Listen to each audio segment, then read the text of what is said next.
Does it take money to start a business? How about if you want to be in business for yourself but have little or no cash to put up as capital? Well, it can, but usually it does not. I don't mean usually like 51% of the time. It's closer to 99% of the time. And if your first thought is, I'm probably the 1% that does need money to start, you're not. And you're well aware that the funding options for startup businesses are severely restricted. You may have heard that only about 3% of people looking for substantial outside funds to launch a new venture ever raise the capital they require. So what do? Yeah, of course. That's why here's the 10 ways to start a business being unemployed. Hello, and welcome to our channel. If you're already a subscriber, welcome back. But if you're new here, please do feel free to smash that like button, and don't forget to hit subscribe and ring that notification bell, and then be sure to check always instead of sometimes for more tips on personal wealth and mission to unlock innovative entrepreneurship ideas in the YouTube world. Number 10. Start with what you have. At the outset of looking to start a new business, take stock of what you have at your disposal. Consider your skills. What can you do? Experience. What have you done in the past? Knowledge. What do you know? Tangible resources. What do you own and what do you have access to? That's a lot of questions, but it's recommended that you think carefully about your responses to these questions. Go beyond what comes to mind immediately and think a little more deeply about what you have at your disposal. Number 9. Take into account who you know. What you have needs to be combined with who you know for it to have real power. Take stock of the relationships you have with others, map out your network of connections, and consider how your connections could enable you to use what you have more effectively. Sarasvathy, professor in business administration, points out that the alternative means of venture creation advocates stitching together partnerships to create new markets. Relationships, particularly equity partnerships, drive the shape and trajectory of the new venture. Number 8. Invest in what you can afford to lose. There's a big difference in your mindset if you start with the perspective that I'm investing this amount and I expect a 30% return versus I can afford to lose this much, therefore I will put it into the business and see if I can make it work. If you've only put in what you can afford to lose, you maintain flexibility in the business and minimize stress in managing it. If you're only willing to invest when you expect that you can get a specific return, there's a strong chance that you may never take the leap and launch the business you always dreamed of owning. Number 7. Experiment and adapt. With this mindset, flexibility and adaptability are a competitive advantage. You succeed by not becoming too fixated on a single goal or outcome by being responsive to changes in the environment. Existing firms typically take longer to adapt than new firms because they have more incentive for things to remain the same and have established routines and practices that reinforce the status quo.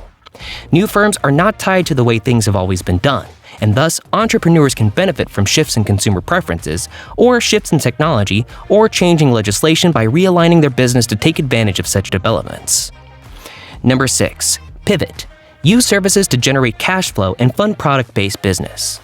Starting a service-oriented business is easy. First, you provide services, and then you collect funds. But a product-based business often requires significant upfront capital to get it up and running. If you're in this situation, consider selling services to generate cash flow and to build up funds for a product-based business. So, what are your thoughts on the 10 ways to start a business being unemployed?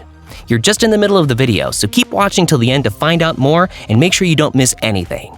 By the way, don't forget to subscribe and turn the notifications on. Number 5. Grind it out. There's no substitute for sweat equity. Ever heard of the saying, hard work pays? When starting your own business, you need to work around the clock. Handle every aspect of your business personally, including growth and marketing. Keep in mind that all the hard work and sleepless nights could count for something. You'll realize the true value of your sweat equity when and if you ever decide to sell your business or bring in a partner. Believe in yourself, and most importantly, believe in your grind. Be hell-bent on making it work. As what billionaire entrepreneur Elon Musk said, bent on making it work. The hard work eventually paid off. Number 4. Get creative. Funding sources are everywhere. Traditional entrepreneurship philosophy dictates that, to be successful, you should stick with one thing and not deviate from it. But desperate times call for desperate measures. If you're having trouble finding access to funds, there are a number of creative things you can do, such as the following. Get a credit line. It's not uncommon for most startup businesses to rely on a line of credit. The American Express Plum Card, for example, offers a 60-day term for payments rather than a typical 30-day term. Some banks or credit institutions offer credit designed to allow growth in the early stages of business. Crowdfund. Crowdfunding platforms are changing the face of capital, whether you're growing a tech business, filming a movie, or selling jewelry. Kickstarter and other crowdfunding platforms allow the public to invest a small percentage of money for a return for a future buy-in. Number 3. Find a gap in the supply chain. Every single supply chain has a waste product, and this is a business opportunity. Think beyond the credit economy. There's plenty of that on that. Perhaps you live in a mining town or near a train station. There's plenty of waste material coming from these industries that can be repurposed for the building industry. Wherever you live, you will find that there is a gap in the supply chain that is creating waste. And waste costs companies. Sometimes, just by connecting one business's waste to another business's needs can create a lucrative business for you. Because you can find that they will pay you to take it away, and so you will have extra cash flow to sow it into your new business. Number 2. Keep it simple. Don't build system upon system and layer upon layer of business administration. Keep it simple and work on the business offerings and getting it to your customers. The more complex you go, the more problematic it becomes. You only need a website and either money for ads or a creative way to go viral on social. That's it. That is the starting point for most businesses in the 21st century. Although there are many benefits to starting your entrepreneurial journey by asking, what do I have and who do I know? There are also downsides to this approach which may require remedial action to overcome the negative consequences. The major one centers on the notion that the business and the owner become inextricably linked. The owner is the business and the business is the owner.